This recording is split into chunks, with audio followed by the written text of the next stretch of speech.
Welcome, everybody. Welcome to the Characters Magazine podcast. I'm DJ Carlos Meta here, and we have a very interesting podcast today because we have a group of panel and group of talented actors. We have Jacob Godson. Welcome to the podcast. Giuseppe and Shoro, and the members of the Character Podcast. Welcome to this episode. Thank you Thank for having me. Hi. Thank you for having me on. We are so happy and excited to have this interview today because, again, it's going to be our first podcast interview episode in English. And we prepared some questions, and these people here are ready with questions. But we would like to get to know you a little bit, and we want to have some kind of brief introduction about each of you, Giuseppe, Shoto, and Jacob. Let me start. I'm a director, writer, producer, and sometimes actor from New York City. I started making films 2018, and yeah, that's about it. Quick introduction. Shudo Giuseppe. Yeah. My name's Shudo Allen. I moved to New York City, started acting 10 years ago. I actually initially started off modeling, and then soon I got into acting. I've done a lot of shorts, commercials, a couple features. Um, my improv skills, I've been performing in a show, a improv show in New York City called Batsu for the last 8 years. So I host that. We do 7 shows a week.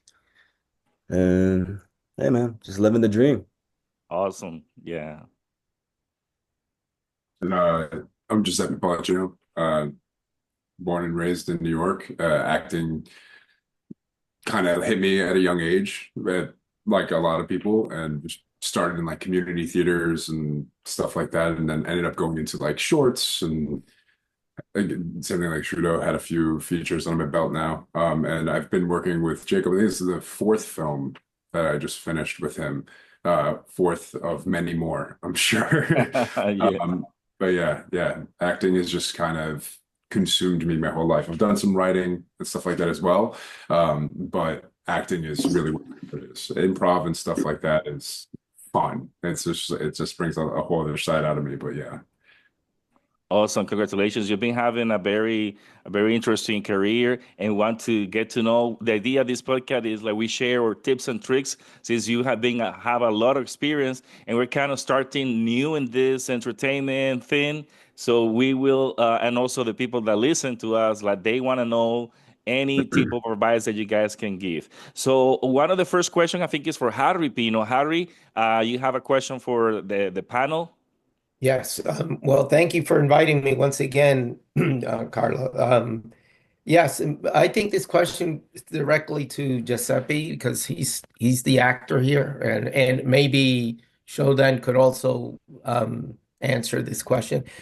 I'm more interested in knowing when it's the right time to start looking at agents because I've been told in the past to wait until you get a couple of credits, but most of my work has been a lot of short films, and we just finished a feature films up in Boston under Ben Affleck, and I'm just interested because one, I don't want to keep just getting behind the eight ball here. You guys are young, and I'm just going to go with the flow here, but that's the main question. When is the right time to get an agent? And not so not so much how to get the agent, it's just when to get the agent. And my second question directed is to Jacob, and how could we start looking at bigger projects? Backstage, he mentioned a few minutes ago. I am on Backstage and I'm using Actors Access and so on. I do train under Kirk Hugh, who has over 80 credits from Texas. So I just want to know what's your intake on this. Thank you. I guess I'll start with the first question. I mean, for me, in my personal experience, I mean, everybody's a little bit different, right? Like some people, when they go to school and like right out of school, a showcase, they'll get an agent immediately after with absolutely, nothing under the belt except like maybe some theater they did or some stuff like while they were in school. And Mhm. then other people, it's just through happen to meet somebody and them believing in them and or just like liking them. For me, the right time really depends on the actor, I feel, because like if you're going to be working with somebody in the agency or manager or whoever it is, you really got to be ready to dedicate everything to acting. Like you have to be like that has to be your main priority. You have to be willing to wake up at whatever time and give up whatever personal plans to, you might be filming self-tapes the entire day and a day that you have like you got a notification from your agent like, hey, we need this like in the next 3 hours. And Yeah. if you don't have that time or that availability or dedication to give to it, I don't think you're ready to necessarily work with an agent or manager. I also think the most ideal time for everybody, everybody that comes into any sort of art form does it with most likely with passion for it. So I don't think that's the big thing. I think it's just like the individual knowing for themselves if they're really, really ready to be like, this is going to be everything I do. Um, Yes. and then the whole about like how to get it, like I think it's just through working with people and it's like yes, talent comes with it. But it, what I find with like agents and managers is like the people want to also like you as a person, not Mhm. only just like your ability. So I think for my personal experience, I think it's like you got to be ready, and you also have to be ready to because everything you do once you sign with that agent or manager or whoever you Mhm. decide to work with, all your actions, every reputation you leave on every with every casting director and every set sticks, and you just got to be making sure that you are fully ready emotionally and professionally to take that on. Yeah. Awesome. Awesome. So, I Good. also have a, yeah, go ahead, Harry.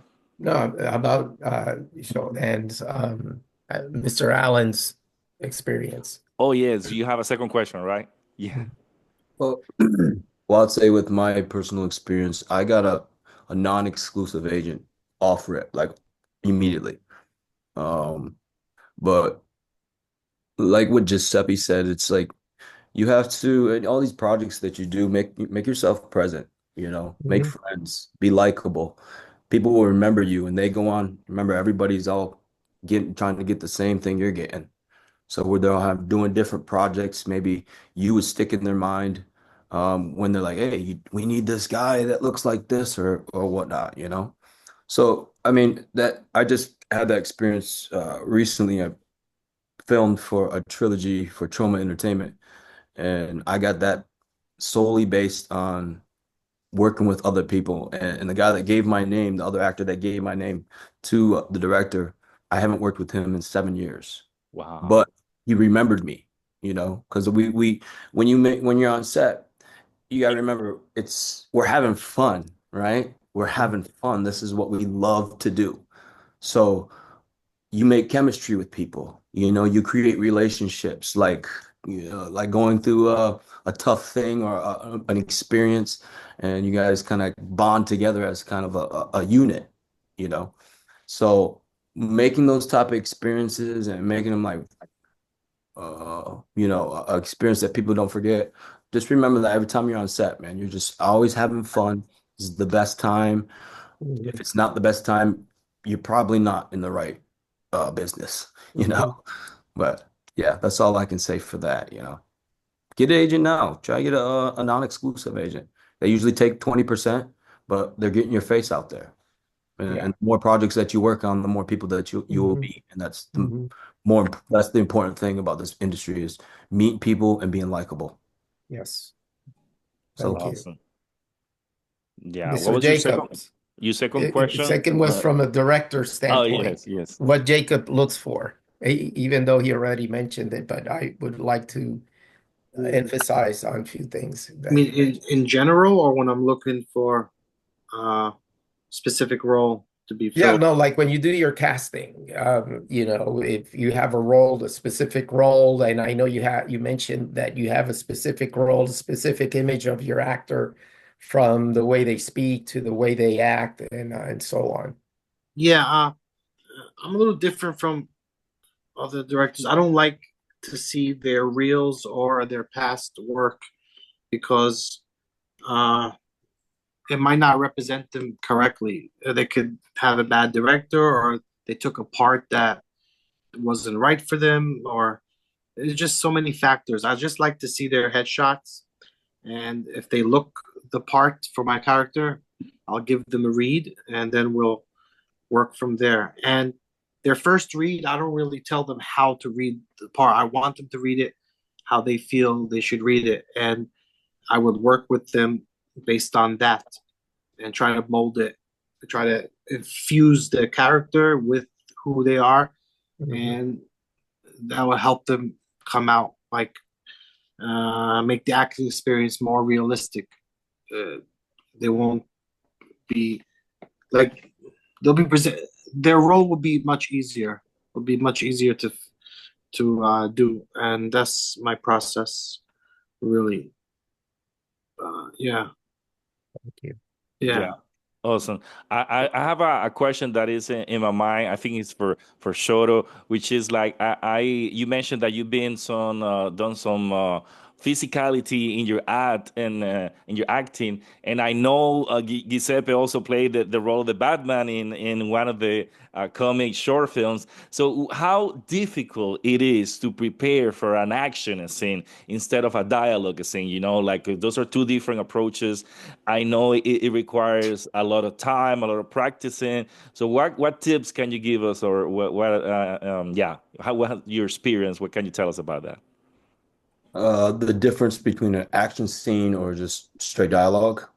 Yes, Uh, like not like how do I when you're doing prepare? stunts or like fighting in scenes, and then like yeah. Yeah, I mean, it's just to me, it's kind of all the same thing. It's just different process, you know.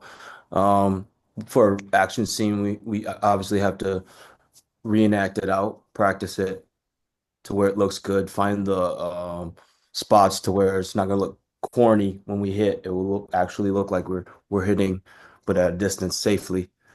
Um, but yeah, it's I enjoy when I get to do a film we can have both of that. You know, some deep drama dialogue alongside with some action. And if there's a great writer, a little comedy too. But you know, you gotta Because have a great sometimes you writer get for that. these fighting scenes for no reason. Like, wait, why are they fighting? Like, you don't really know what's the purpose behind. So everything has to be, you know, in a logical reason that it leads to the confrontation. Yeah. Okay. So Anna is right there. Anna Sanchez, welcome. Do you have a question for the panel? Yes, I have a question mostly for the actors. Like, um, what is the tip that you can give to memorize your lines? Because I know sometimes the director says, okay, here are your lines, and you have to specific do it the way it is. Like, how you guys memorize those? You want to start, Giuseppe? Sure, yeah. Um, I mean, I think for me, a lot of it is just like everybody has different memorization techniques for sure. Reading it with somebody is to me essential to make it more natural because like you don't want to just have lines down and then it just sounds like you're just saying things that you remember. You want to get into it. Like that said, when the actual like filming day or performance day, whatever it is, happens, there's always going to be like little modifications. The best way is to memorize it alongside whatever co-star or whatever have that scene with. This way, when it comes to that day, it's like it's almost like you're not even saying the lines. It's just almost like it's just like a natural thing that you're doing in the moment, like it's real conversation. Definitely for as well, like a lot of rest the day before is probably good, so you're at your brain's functioning properly. But yeah, no, it's just for me, it's more of just like getting it down with a person, so it just feels like it's like when it comes down to that actual filming day, that it just feels like, oh, this is just what's happening. And if it's not with that person, alongside somebody else, because or two, like record yourself doing it, because it's not even just saying like, okay, I'm gonna say this sentence. It's gonna be more of like I'm gonna be, saying this to somebody. There's gonna be reactions, there's gonna be all these like subtle things. So it's gonna change the pace of how you say it and maybe the fluctuation of your voice and certain things. So for me, it's just more of just like making it as natural as possible, doing it in a natural setting with somebody. Yeah. So your main question is like memorizing. What was the strategy to memorize? Yeah, the tips that you usually use to memorize the lines. Okay, well, my tip, because I'm notoriously known for doing memorizing my lines the last minute. Uh, but if you really want to just get it down, I read it over and over and over and over. And then you read it over like 10 times and then like try to say it and you'll probably miss a couple times. Look at those lines. Try to read it over. But like usually if you have like I don't know, like a 6 page script and it's your lines are maybe 2 pages, I can get that down in like 30 minutes. And then, when it comes time to shoot it, you just kind of, I try to put, in each character, I try to make it like a little piece of me, so that's more free flowing. I can move with this character because it's a piece of me. I'm not like a robot spouting off these lines. So I always remember that. When I first got into this, I would always think like I'd read the script and I didn't take no classes. I wasn't a theater kid. I kind of just fell into this uh when I was 32, So I had to learn all this kind of by myself and how to do these things. But in the beginning, when I read a script, I'd always think like, oh, I gotta read this character or be this character that they want. I gotta this cookie cutter of what they want. And that was kind of wrong because then my character wouldn't be natural. So once I put myself into each character, obviously it's going to be always different, but it's a little piece of like different things that we've gone through our lives, you know? And that's what makes it more. And the biggest thing is like calm your nerves. Just try it, whatever you got to do, meditate, anything, let your nerves try to calm them down. So when you're on set, you're just free flowing and natural because that's what they want. Also, Yeah. and I believe Jacob was his first time acting, so you had to memorize some lines for the Beauty and Beast of New York, right? Yeah, it was. I had a little trouble, but uh, yeah. As far as memorization, you don't need to memorize word for word. Just the concept of what this scene is trying to achieve. For example, if I tell you, meet me somewhere at this place, and I tell you you have to take a car, then you have to switch to the bus, train. It's it will. That's not necessary as long as you make it there. That's the point. The scene is still achieved. Uh, I and just yeah, so you don't don't have understand. to. Yeah, work. That's a director's preference. Yeah. Because there could be different directors. I've worked with different directors But where they wanted me to say word for word. If I Wow. missed like an it or a the, they would Yeah. be, hey, can we do this over again? Oh So my that's yeah, God. definitely a director's preference. Yeah. and that makes the actor come across like he's a bad actor because he's trying to word for word verbatim say what the director's written, and sometimes it doesn't work. As long as the message gets across, there are going to be some scenes where you have to say it word for word because the director wants it that way for a reason to set something up. But if you're just trying to achieve a feeling or see, you don't need word for word. That will actually hurt the actor more. So I'm kind of flexible with that. Uh, the, when I see it come out natural, that's my number one goal. I don't care if they missed a couple of words or changed a couple of words. So I want my actors to be presented as good actors because I've seen other films and they they don't do so well other films, and I can see why now. So I've always tried to be different in that aspect. So I don't really care if they don't get it word for word. So, yeah. It's very interesting because the little experience I have in the field so far, I do have an accent in English and I have an accent in Spanish. So my last character in my last project, it was supposed to be all in Spanish. So the director, halfway when we started filming my scene, he noticed that my accent in English was funnier and he adapted it right there. So I got totally lost because I was everything it was in Spanish, and then I had to take everything and put it in English within 15 minutes, and it turned out to be the best decision that he made because I was a lot more comfortable on set. I got into the character a lot quicker, and especially the psyche of the character. So it's very interesting to hear you guys see it Yeah. both in different ways, but accomplishing the same goal. Yeah. No, that's a good example. It worked, but if there was something specific, like the director said, your character can't speak English, like you never learned English, that's the only thing that would stop that from Mhm. letting you speak English. But other than that, yeah, I'm glad he let you do that, Mhm. and it felt natural. It's good. Yeah. Awesome. So we have Yeah. Dolores Tolon. Dolores, I think you have a question for the panel too. And you're muted, Dolores. Yes, Dolores, you got to unmute. Second. There you go. Okay.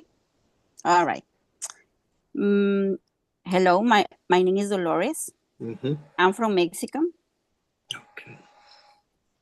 And my question is, what do I need for go in your projects? Like, really, I need to do my resume, my pictures, or folio. What is your rules in your projects? You talking to me? Yeah. A lot of directors look for different things. I mainly focus on headshots and yeah, basically headshots. And I'm more interested in the sound of your voice than how you acted. Like voice recordings are good too because accents matter. Like for instance, Manuela, the girl I casted for the lead role, the female role, I wanted a uh, English speaking, but with a Spanish accent. So, but other directors, they are so interested in reels and uh, other clips of movies. I'm not really interested in that. So it depends on who's casting. My priority is headshots. That's me. That's interesting that Okay. you mentioned because right now there's a whole controversy with the accent thing at the Oscars with Emilia Perez and all of that. And right now there's a series in Netflix that is from Colombia that is also having some controversy with the accents and all of that. Oh, What is your opinion on that? Like, for example, in Emilia Perez, you had an American actress trying to speak Spanish, and their Spanish was not very good. What is your thought on that? Like, I mean, I don't know. What can you tell us a little bit about that? I don't know. I stopped watching the Oscars a long time ago because it just didn't make sense to me anymore. Uh, yeah, but I don't know.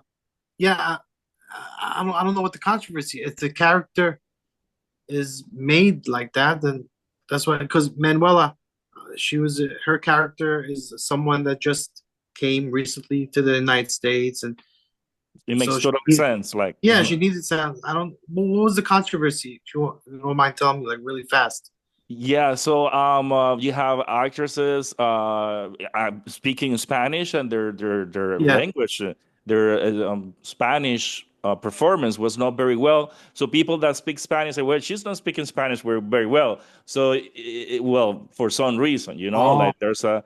But then in this story in particular, you can understand that her English accent is not the best, but there's a reason, which is maybe playing role of yeah. an immigrant. So it makes totally sense that it's not a perfect English, pronunciation. Yeah. But at the same time, could I add something to that? At the same Yes. time, you could speak Spanish, and it's all about it's all about what's the message in the movie. It could be a region, let's say a region in Colombia, let's Yeah. say the The coast, the North Southwest, Coast. Yeah. and then I'm you from have the the North North. They Coast. speak Yeah. totally different. Yeah. So I think it's I think the people that are criticizing right now are they're just getting nitty and picky. They have to understand where the lady came from, the story behind her. When she said at the beginning, "Oh, I came from this section of Colombia. My parents were from whatever." I don't remember the line, but I know she mentioned the area. So Yes. therefore, you have to go into that region and see how they speak. It's the Hmm. same thing with in the Puerto Rican Spanish. It's a mixture. We speak Spanish, English, Anglo, you name it. We throw different regions, and even the local Puerto Ricans could tell what part of the island you're from, and the island's only 100 miles long. You know what I mean? So I get the So, but point, but uh, it's okay, driving a lot of yeah. people So, for crazy. It's example, just Giuseppe, he said he's from New York. He was born in New York. So imagine an actor that is not from New York pretending to imitate the New York accent. yeah. That's Yeah. mostly the controversy. There were. What is your thought on Oh, that, Yeah. Giuseppe?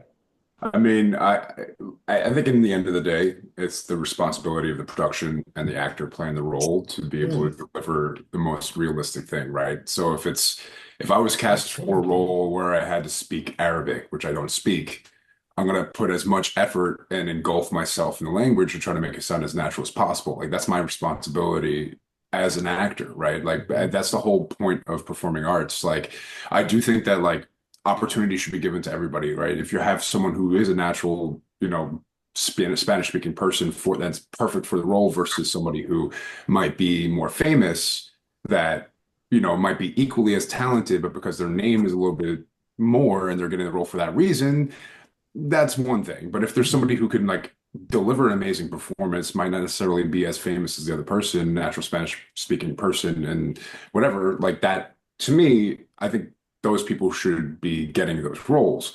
Mhm. That said, I like a weird example, but I did this short film a long time ago with this girl who is playing a girl from the South, and every single person criticized her accent, saying that it was so inauthentic, but that was her actual accent from where she was from Mhm. in the South.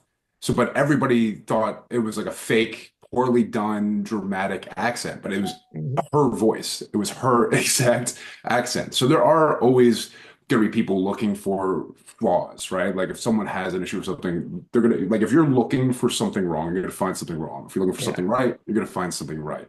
But again, I think in the end of the day, whatever the director, the production, the team, the actor, whatever individuals are involved in making that performance, it's those people's responsibility to do it.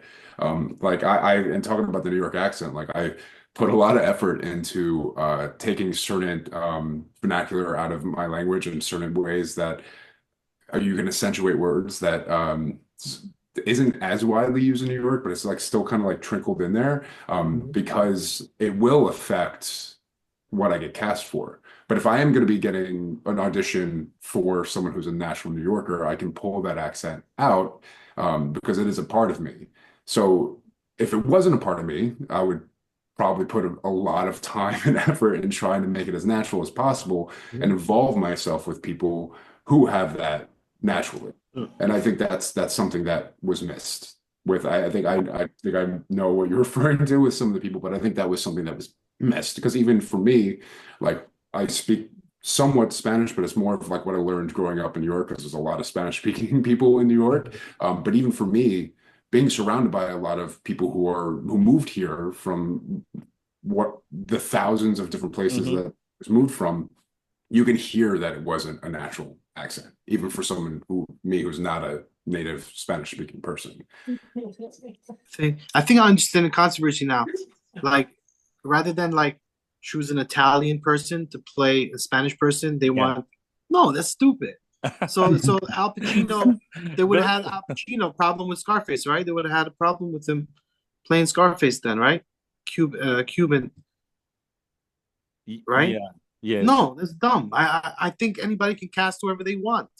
The more restrictions they put on filmmakers, the less creative. yeah, it won't be. It's not their art anymore. Like you wouldn't hold a painter's hand and tell him how to stroke the paintbrush. No, no. It's stupid.